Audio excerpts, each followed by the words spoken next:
to just power down that queen. You can see the Protoss are just on the offensive in the air. Meanwhile, the Zerg are on the offensive in the ground, moving in to engage this base. It's a lot of Zealots and a Photon Cannon as the Protoss back up and use that very narrow position, trying to trap the Zerg where they can't get us surround. The Zerg want to wrap around their enemy, but the Protoss want to fight in a narrow frontage, and the Protoss had that advantage there, so the Zerg didn't like it. They moved away, and now they're going to see what kind of damage they can do in what appears to be a fairly helpless Protoss base. So it looks like David Kim's main base is very, very defenseless at this point. We see a couple of those Zerglings looking to move away from the pack, and oh no, we see a couple of Banelings getting morphed in over on that left side of the map. Meanwhile, all the Zerglings and the Roaches are trying to distract the Protoss units, make sure that he does not get any units over there to attack them, because right now, while those Banelings are hatching, they're extremely vulnerable to any attacks. That's right, and those Banelings do explode when they get close to them, and here they come, moving in. The Zealots have no defensive things. They don't want to fight them except in small groups. Try to sacrifice a Zealot, but he fails. And here comes the moving in. Oh my God!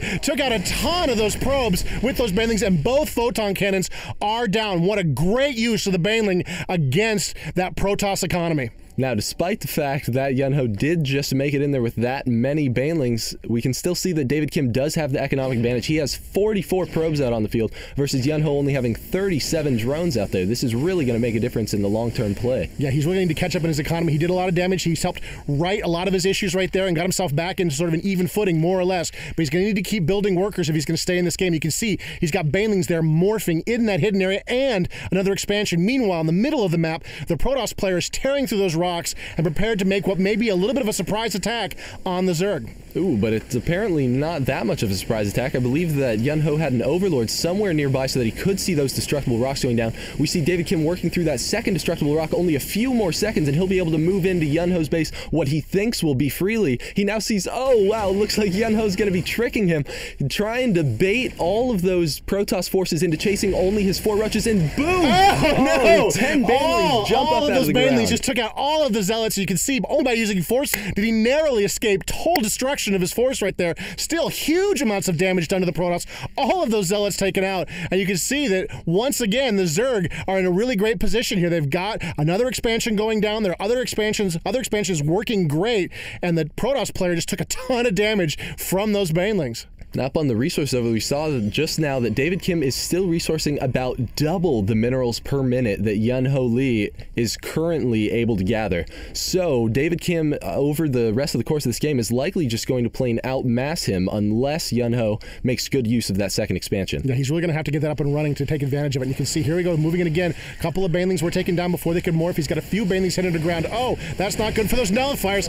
Wow, what a ton of damage against those Nullifiers, losing some critical aspects of his force. He's using the Blink Micro, trying to play keep away, but he's just really having a lot of trouble against this persistent Zerg force. Oh, and here come an Infestor. He's coming around over here. They have a Neural Parasite ability, which is that mind control, and we can see him mind control that Immortal, and now he is using David Kim's Immortal to kill David Kim's Stalkers. And a Stalker is controlled as well. A lot of Queens have been destroyed. That's very important for the Zerg not to lose those Queens, but still, the damage is done. The Zerglings are out. Here comes some more Infestors waddling around the map before quickly burrowing underground. You can see the Stalkers are trying to do some damage, trying to get into the base, see what they can do. It's too many Zerglings, and they're quickly overcome, and another Protoss attack is pushed back by the Zerg. Ooh, losing 3 Queens is a really big deal for Yunho at this point, because he really needs to have those out on the field to give him that extra spawn of larva. Yeah, he really needs that for his economy. It's very, very important. But you can see the Protoss player here is also teching. Oh, and here come the Zerg moving in, trying to do some damage, but the Photon Cannon is going to keep those Zerglings at bay. They can't get the surround on the Photon Cannon, and of course the probes could join in the fight. And here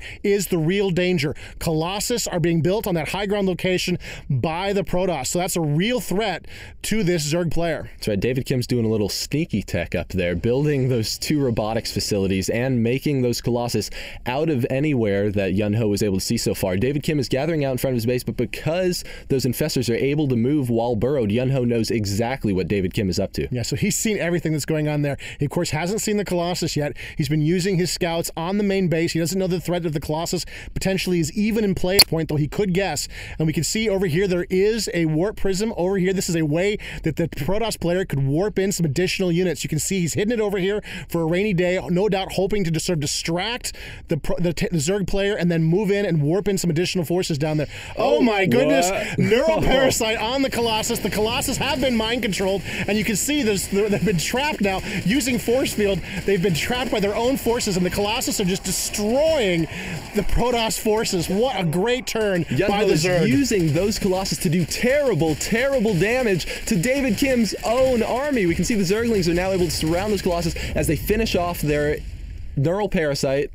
What looked like just a brutal, brutal attack by the Protoss was quickly turned by the Zerg, but you can see the distraction may have worked. While the Zerg were all out in front fighting, there were some additional Stalkers warped in. Meanwhile, this other part of the map, the Protoss are on the attack. They destroyed a Zerg expansion, and it looks like the Zerg are in a little bit of trouble here. They managed to sort of fight back all the threats that are throwing at them, but the economy advantage is really starting to show a key advantage here for the Protoss as they just continue relentlessly attacking. Here the Stalkers just tearing up this Zerg expansion. So you can see a few Infestors and a couple Queens come into play. We do see that Neural Parasite again coming out and surrounding, taking over. A couple more Stalkers able to finish off that force.